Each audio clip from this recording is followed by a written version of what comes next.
À se manifester, de 25 à 30 des produits ne sont déjà plus disponibles dans certaines succursales.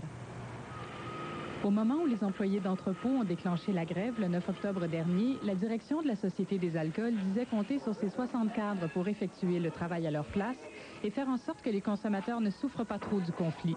9 jours plus tard, on commence déjà à manquer de provisions dans les succursales. Mais il est évident qu'avec une équipe restreinte, on ne peut pas s'attendre à donner le service à 100% dans nos succursales. C'est pour ça que ce chiffre de 75-80% pour nous est un objectif important qui couvre l'essentiel ou la grande majorité des besoins du consommateur.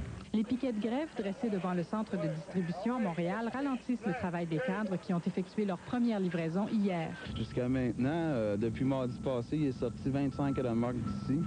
Et habituellement, à cette période-ci de l'année, il en sort 150 par semaine. Donc, à un moment donné, ça va paraître quelque part. Ça, j'en suis convaincu. Mais il n'y a pas que les livraisons tardives qui expliquent les ruptures de stock.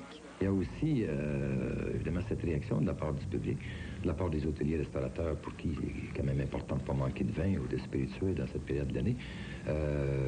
Et nos ventes, depuis 2 semaines, ont été beaucoup plus élevées que prévu. L'inquiétude des consommateurs a donc valu un bond de 5 millions de dollars dans les ventes de la SAQ au cours des 2 dernières semaines seulement. Tant que les pourparlers continuent, la direction de la SAQ a toutes les raisons de demeurer optimiste. D'ailleurs, à la suite d'une rencontre avec le conciliateur dans le dossier, les 2 parties ont convenu d'un horaire de négociation qui s'entamait aujourd'hui et doit se poursuivre au moins jusqu'à vendredi. Isabelle Richer, Le Grand Journal.